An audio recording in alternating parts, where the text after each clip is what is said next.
Degree స్థాయిలో Telugu medium విద్యార్థులకు ఏదైతే క్రెడిట్స్ తగ్గించారో దానికి సంబంధించి మనతో పాటు మాట్లాడడానికి తెలుగు ప్రొఫెసర్ కాసిం ఉన్నారు. సార్, ఏంటి డిగ్రీ స్థాయిలో క్రెడిట్స్ తగ్గించడానికి ఎట్లా వస్తున్నారు? ఇప్పుడు ప్రజెంట్ ఎంత క్రెడిట్స్ ఉంది, ఎంత తగ్గించాలని చెప్పేసి ఉన్నత విద్యామండలి నిర్ణయం తీసుకుంది? ప్రస్తుతము డిగ్రీ కాలేజ్ స్థాయిలో తెలుగు అనేది ద్వితీయ భాషగా ఉంది. ఒక తెలుగు మాత్రమే కాదు, ఇంగ్లీషు, ఉర్దూ, అరబిక్, హిందీ, ఇలాంటి సంస్కృతము భాషలు ఉన్నాయి. ఈ అన్ని భాషలకి ప్రతి సంవత్సరం 3 సంవత్సరాలు డిగ్రీ సిలబస్ ఉంటుంది. ఈ 3 సంవత్సరాలకు సంబంధించి first year, second year, final year 3 సంవత్సరాలను కలిపి 20 క్రెడిట్లు ఉన్నాయి. ఈ 20 క్రెడిట్లని గతంలో ఉన్నత విద్యా మండలి ఆధ్వర్యంలోనే నిర్ణయించుకొని అమలు చేస్తూ ఉన్నాం. ఇప్పుడు కొత్తగా ఒక ప్రతిపాదన ముందుకు తీసుకొచ్చారు. 20 క్రెడిట్లని లాంగ్వేజ్ చదివే వాళ్ళు ఎవరైనా 20 క్రెడిట్లు చదవాల్సిన అవసరం లేదు. వాళ్ళు ఫస్ట్ ఇయర్, సెకండ్ ఇయర్ మాత్రమే చదివితే సరిపోతుంది. అందులో కూడా ఒక 12 క్రెడిట్లు ఇస్తే సరిపోతుందని 20 నుంచి 12కు కుదించారు. ఇవాళ ఇక్కడ జరిగిన ఆర్ట్స్ కాలేజీలో జరిగిన సమావేశం వ్యతిరేకిస్తుంది, నిరసిస్తుంది.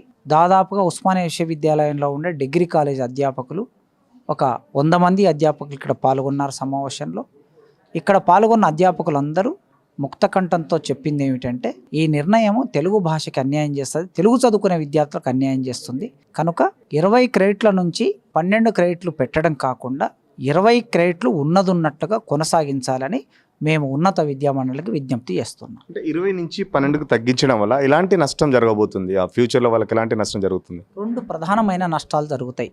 ఒకటి, విద్యార్థులు సిలబస్ను సంపూర్తిగా చదవలేరు. చాలా సిలబస్ తీసేయాల్సి వస్తుంది. ఒక క్రెడిట్ అంటే 1 గంట అని అర్థం, 1 గంట బోధన. అంటే ఆ విధంగా 12 క్రెడిట్లు 20 క్రెడిట్ల నుంచి 12 తగ్గింటే 8 గంటలు పోతాయి. 8 గంటలు తగ్గుతున్నాయంటే ఆ సబ్జెక్టుకు 8 గంటలకు సంబంధించిన, వారానికి 8 గంటలకు సంబంధించిన సిలబస్ను తగ్గించుకుంటూ రావాలి. ఎప్పుడైనా సరే ఇవాళ నూతన సాంకేతిక పరిజ్ఞానం పెరిగినప్పుడు ఎక్కువ సిలబస్ చదువుతారు విద్యార్థులు, ఎక్కువ సిలబస్ బోధించాలి, ఎక్కువ నాలెడ్జ్ ఇవ్వాలి. అట్లా ఇవ్వకుండా క్రెడిట్లను తగ్గించాలనే ఆలోచన సరైంది కాదు. ఇది మొదటి నష్టం. అంటే విద్యార్థులు సబ్జెక్ట్ను ఎక్కువగా చదువుకోవడం కాకుండా తక్కువ సబ్జెక్ట్ను చదువుకునే ప్రమాదం ఉంది. దాని వలన వాళ్ళకు నాలెడ్జ్ తగ్గుతుంది. రెండవది, తెలుగును చదువుకున్న వాళ్ళకి ఉపాధి అవకాశాలను కోల్పోతారు. ఎందుకంటే ఒక 4 లెక్చరర్స్ పనిచేయాల్సిన చోట 2 పనిచేయాల్సి వస్తుంది. క్రెడిట్లు తగ్గినాయి కనుక ఆటోమేటిక్గా లెక్చర్ను తీసేస్తారు.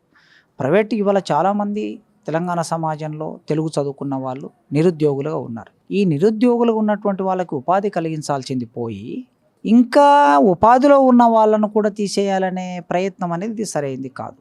కనుక నిరుద్యోగులకి ఉద్యోగాలు కోల్పోతారు.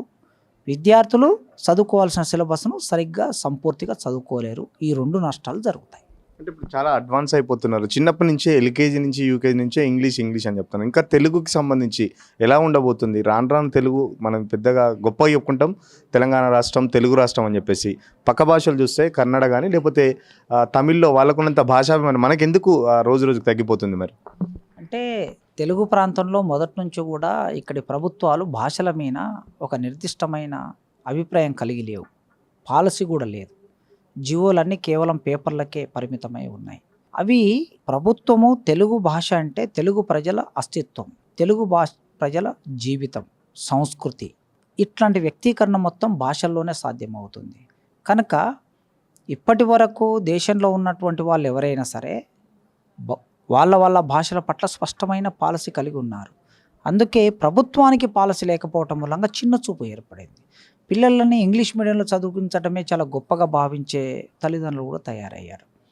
ఇంగ్లీష్ మీడియం చదువుకోవడంలో తప్పు లేదు, చదువుకోవచ్చు భాష రావడానికి, ఉపాధి రావడానికి. ఎందుకంటే ఇంగ్లీష్ చదువుకుంటేనే ప్రపంచవ్యాప్తంగా ఉపాధి దొరుకుతుంది. కానీ మాతృభాషలో ఒక మనిషి తన నైపుణ్యాలను వ్యక్తం చేసినట్లుగా పరాయి భాషలో సాధ్యం కాదు. ఇంట్లో తెలుగు మాట్లాడతారు, మార్కెట్లో తెలుగు మాట్లాడతారు, సమాజంలో తెలుగు మాట్లాడతారు.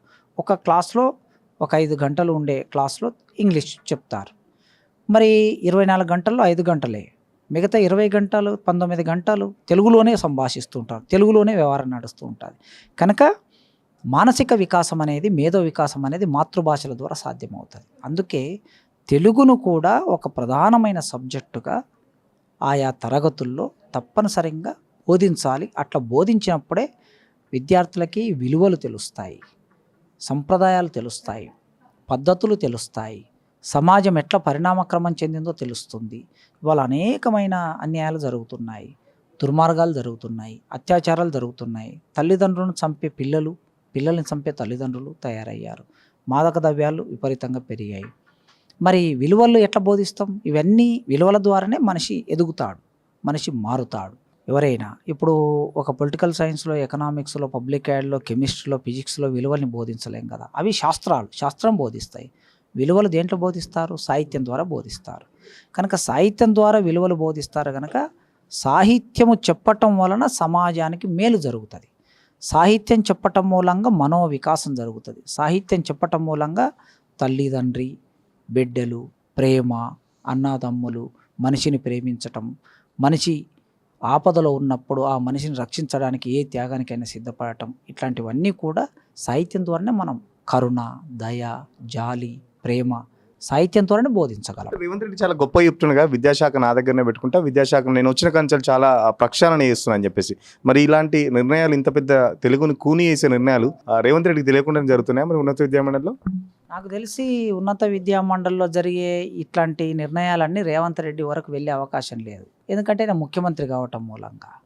అందుకే నేను చాలా సందర్భాల్లో అవును, విద్యాశాఖకి ఒక మంత్రినన్నా ఇవ్వండి, ఎవరికైనా ఇంకో వ్యక్తికి అప్పచెప్పి ఆయన రోజువారీ, ఇప్పుడు మేము ఈ సమస్య మూలంగా ఇంతమంది తెలంగాణలో ఉన్న మేధావులందరూ వచ్చి ఈ సమావేశానికి వచ్చారు. విద్యాశాఖ మంత్రి ఉంటే మేము అందరం వెళ్ళి విద్యాశాఖ మంత్రితో మాట్లాడతాం కదా, మాట్లాడలేము. విద్యాశాఖ కూడా రేవంత్ రెడ్డి గారి దగ్గర ఉండటం మూలంగా ముఖ్యమంత్రిని కలవాలంటే చాలా కష్టం కదా, అంత సులభంగా కలవలేం కదా. అందువలన ముఖ్యమంత్రి తన సమయాన్ని కేటాయించుకొని వారానికి ఒకసారి రివ్యూ చేయండి. ఇప్పుడు ఈ క్రెడిట్లు ఏంటి, చార్జ్ బేస్డ్ కేస్ సిస్టమ్ ఏమిటి, నూతన జాతీయ విద్యా విధానం ఏమిటి, ఇవన్నీ ముఖ్యమంత్రి గారికి అవగాహన ఉన్నాయని నేను అనుకోను. ఆయన అవగాహన పెంచుకోవాలంటే నిరంతరం సమావేశాలు జరుపుతూ ఉండాలి. అట్లా రేవంత్ రెడ్డి గారు దీంట్లో జోక్యం చేసుకోవాలని కోరుకుంటున్నాను. రేపు ఇది భాషా ఉద్యమంగా మారుతుంది. భాషా ఉద్యమంగా తెలంగాణ ఎట్లయితే తెలంగాణకు అన్యాయం జరిగిందనే ఒక ప్రాంతీయ ఉద్యమం వచ్చిందో, రేపు భాషా ఉద్యమంగా మారి ప్రభుత్వానికి వ్యతిరేకమైనటువంటి సందర్భం ఏర్పడుతుంది. కనుక ఆయన వెంటనే స్పందించాలి, జాగరూకత పడాలి. హైయర్ ఎడ్యుకేషన్ కౌన్సిల్లో ఉన్న చైర్మన్కు ఆయనకు తెలిసో తెలియక ఇట్లాంటి పనులు చేస్తూ ఉంటాడు. వారి మీద ఎవరెవరి ప్రభావాలు ఉంటాయో తెలియదు, కనుక కంట్రోల్ చేయాలని కోరుకుంటున్నాను. అంటే దీనికి సంబంధించి ఇంకా భాషాములతో ఏమైనా మీటింగ్ పెట్టుకుంటారా? ఈ రోజు పర్టికులర్గా ఎలాంటి తీర్మానాలు చేశారు, క్లుప్తంగా చెప్పండి. తీర్మానాలు ప్రకటించాము ఆల్రెడీ. వెంటనే 20 క్రెడిట్లనే కొనసాగించాలి, 12 క్రెడిట్లను తీసుకురావటాన్ని, తగ్గించటాన్ని, 20 నుంచి 12 తగ్గించడాన్ని మేము వ్యతిరేకిస్తున్నాం. సభ 100 మంది ఆదరణీయ సభ ముక్త కంఠంతో ఆ విషయాన్ని ప్రభుత్వం ముందు ఉంచింది. రెండవది, తెలుగు భాషకు సంబంధించి ఏ విషయమైనా సరే నిర్ణయం తీసుకునే ముందు తెలుగు భాష అభిమానుల మీద, తెలుగు భాషకు సంబంధించిన లెక్చర్లతో చర్చ చేయాలని మేము కోరుకుంటున్నాం. అందులో ఉన్న నిష్ణాతుల అభిప్రాయాలు తీసుకోవాలని కోరుకుంటున్నాం. వెంటనే తెలుగు మాతృభాష కలిగిన వాళ్ళందరికీ కూడా, తెలుగు మీడియంలో చదువుకున్న వాళ్ళకి లేదా తెలుగు చదువుకున్న వాళ్ళకి పోటీ పరీక్షల్లో వాళ్ళకి వెయిటేజ్ ఉండాలి. తమిళనాడులో, కర్ణాటకలో ఉన్నట్లు 5-10 మార్కులో, 15 మార్కులో, 5 మార్కులో వెయిటేజ్ ఉండాలి. దాని మూలంగా భాషకి కూడా ప్రాధాన్యత పెరుగుతుందని కోరుకుంటున్నాం.